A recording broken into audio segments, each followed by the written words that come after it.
রাধে রাধে বন্ধুরা, অমৃত কথা বাংলা চ্যানেলে নতুন পর্বে আপনাদের সকলকে স্বাগত জানাচ্ছি। বাবা লোকনাথ ব্রহ্মচারী রসস কৃপা পেতে অবশ্যই কমেন্ট বক্সে লিখুন জয় বাবা লোকনাথ। জীবনে পথে কোনো সমস্যা এলে এই বাণীটিকে অনেকেই মনে করে রনে বনে জঙ্গলে যেখানে বিপদে পড়িবে আমাকে স্মরণ করিও আমি রক্ষা করিব। বাবা লোকনাথ এই বাণী স্মরণ করে অনেক কঠিন পরিস্থিতি ও দুর্গম পথ অতিক্রম করে এসেছেন। খুব সহজে প্রসন্ন হন বাবা লোকনাথ ভক্তদের সাহায্যের জন্য। সর্বাধিক দিক থেকে তিনি লোকনাথ বাবার পুজোর পাশাপাশি তার মন্ত্র জপ করলে তার সুফল খুব তাড়াতাড়ি পাওয়া যায়। ব্যক্তির জীবনে সমস্ত প্রতিবন্ধকতা কাটিয়ে উঠতে পারে। আরম্ভ নয় বরং শ্রদ্ধা ও ভক্তি ভরে মন থেকে বাবা লোকনাথকে স্মরণ করা উচিত। এর ফলে ব্যক্তির সমস্ত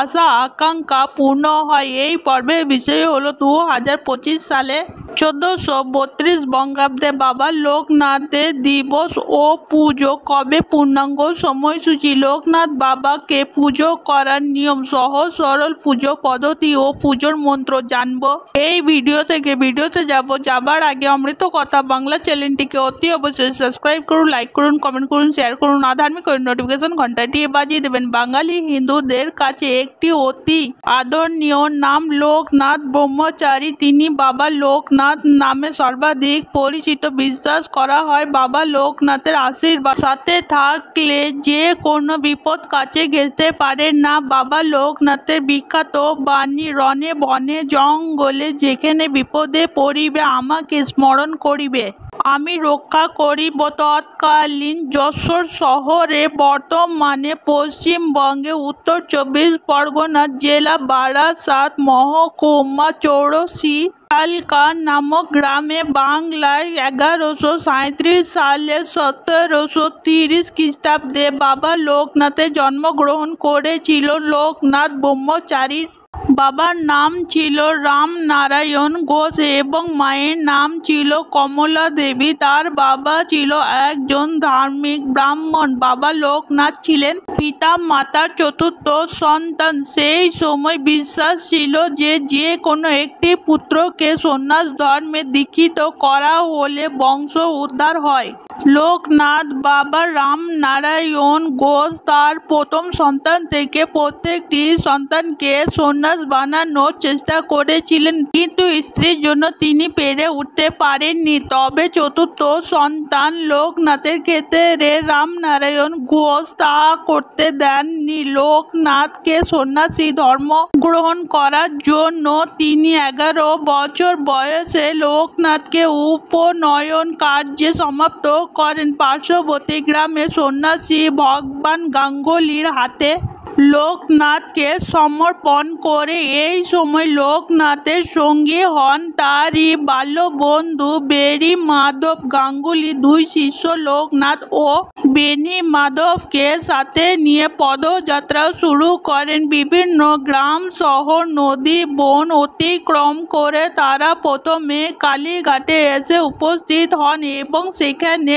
যোগ সাধনা শুরু করেন। গুরুর আদেশে বিভিন্ন যোগ সাধনা ও ব্রত পালন করে বাবা লোকনাথ ব্রহ্মজ্ঞান লাভ করে। ব্রহ্মজ্ঞান লাভের পর শুরু হয় দেশ ভ্রমণ। বাবা লোকনাথ পশ্চিম দিক দিয়ে আফগানিস্তান, মক্কা, মদিনা ইত্যাদি স্থান অতিক্রম করে আটলান্টিক মহাসাগর উপকূল পর্যন্ত গমন করেছিলেন। ধীরে ধীরে গুরুর বয়স 100 বছর ও শিষ্যের বয়স 50 বছর হলো। গুরুদেবের ভগবান গাঙ্গুলি শিষ্য দুজনকে তৈলঙ্গ স্বামীর হাতে তুলে দিয়ে পরলোক গমন করে।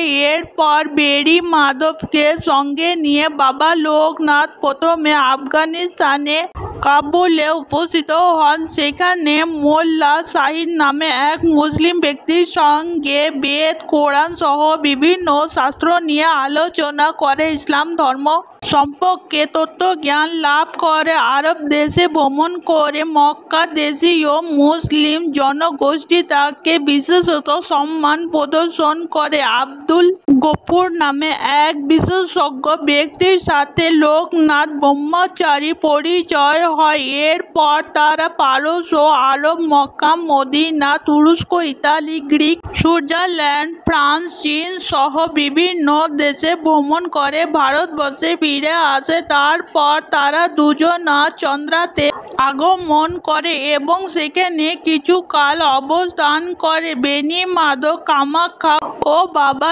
লোকনাথ বারুদিতে ভ্রমণ করে। বারুদিতে আসার পর থেকে বাবা লোকনাথ মহিমা এবং অলৌকিক গুণের কথা চারিদিকে ছড়িয়ে পড়ে। সেই সময় থেকেই তিনি বারাণসীতে ব্রহ্মচারী হিসাবে পরিচিত হন।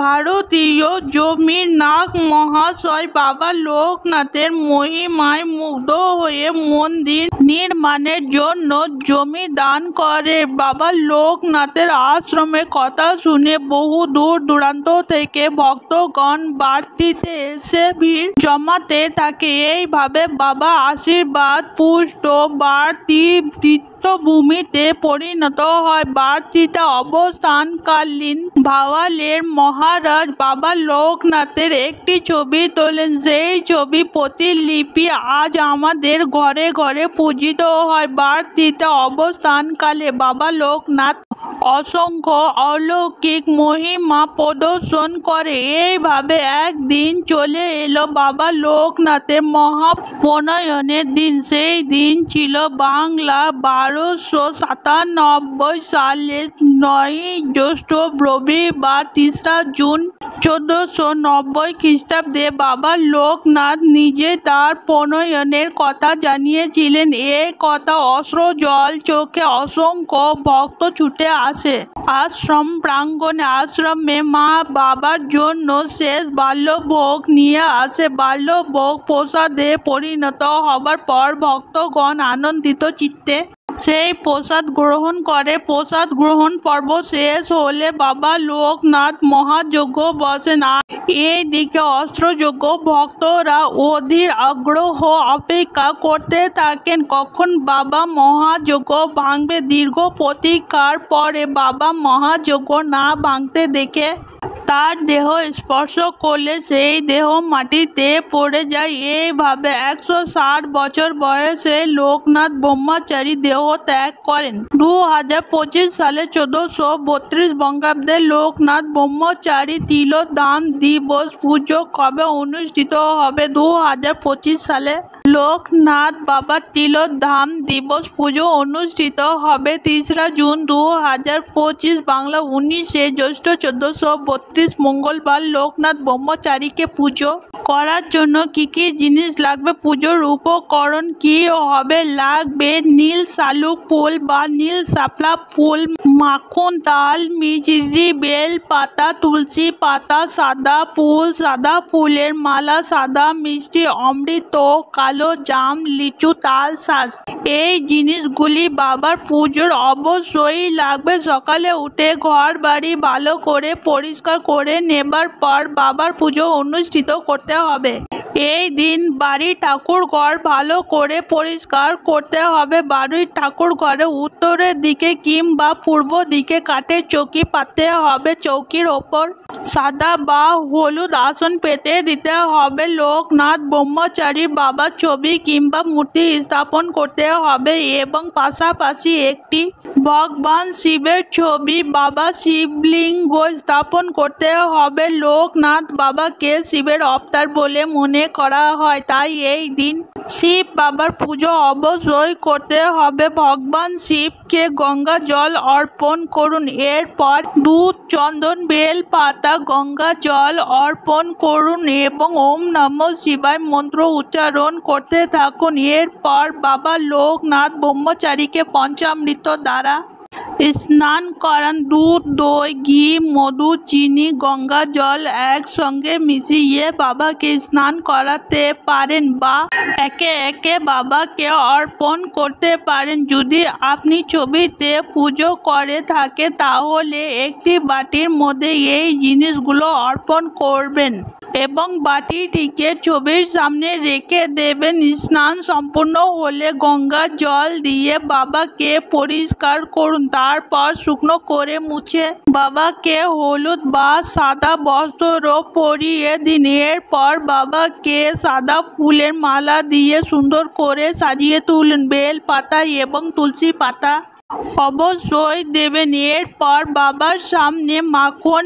তাল, মিছরি, সাদা মিষ্টি, অমৃত, কালো জাম, লিচু, তাল শাঁস এই সবের ভোগ অবশ্যই সাজিয়ে দেবেন। এছাড়া রান্না করা ভোগ যেমন খিচুড়ি, চচ্চড়ি, পায়েস, লুচি, তরি তরকারি এই সব কিছু বাবাকে অর্পণ করতে পারেন। সমস্ত ভোগ দ্রব্যাদির ওপরে তুলসী পাতা অবশ্যই দেবেন। এরপর ধূপ ধুনা জ্বালিয়ে পুজো করতে বসবেন। সবার প্রথমে হাতে গঙ্গা জল নিয়ে নিজের মাথার উপরে ছিটিয়ে দেবেন এবং আশেপাশে ছিটিয়ে দেবেন। এরপর হাতে চন্দন সহকারে বেল পাতা ও তুলসী পাতা নিয়ে বাবার শ্রীচরণে অর্পণ করবেন 3 বার।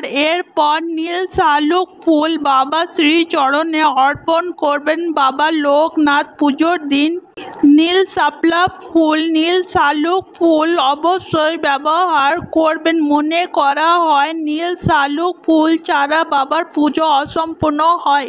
বাবা লোকনাথ শিবের অবতার, তাই বেল পাতা বাবা লোকনাথের পুজোতে অবশ্যই ব্যবহার করবেন। নৈবেদ্যের মধ্যে তাল শাঁস, কালো জাম অবশ্যই রাখবেন এবং বাবাকে মিছরির ভোগ অবশ্যই অর্পণ করবেন এবং বাবার প্রসাদে অমৃত, সাদা মিষ্টি অবশ্যই রাখবেন। যে মিছরি বাবাকে অর্পণ করবেন, যে তাল মিছরি বাবাকে অর্পণ করা হবে সেই তাল মিছরি বাচ্চাদেরকে দিতে পারেন। কুণ্ডলিতে থাকা কামেন্দ্র যোগ সমাপ্ত হয়। কুণ্ডলিতে সমস্ত প্রকারে অশুভ যোগ সমাপ্ত হয়। বাবার শ্রীচরণে সাদা ফুল অর্পণ করবেন। বাবাকে বিধিবদ্ধ আরতি করবেন। বাবার পুজোর সময় এই মন্ত্রটি অবশ্যই জপ করবেন। এই মন্ত্রটি জপ ছাড়া বাবার পুজো অসম্পূর্ণ। মন্ত্র যথা: ওম যোগীন্দ্রায় নম সুতা ভ্যাং ত্যাগী স্বয়ং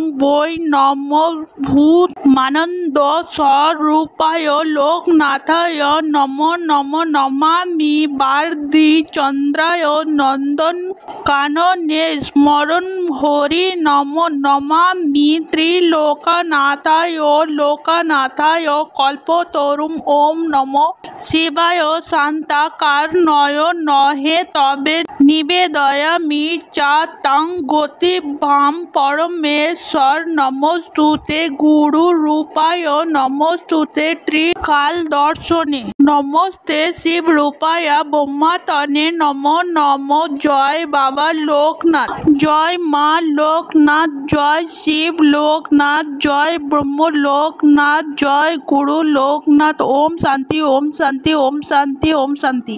আজকের পর্ব এখানেই সমাপ্ত হলো। অমৃত কথা বাংলা চ্যানেলের সঙ্গে থাকার জন্য আপনাদের অনেক অনেক ধন্যবাদ। রাধে রাধে।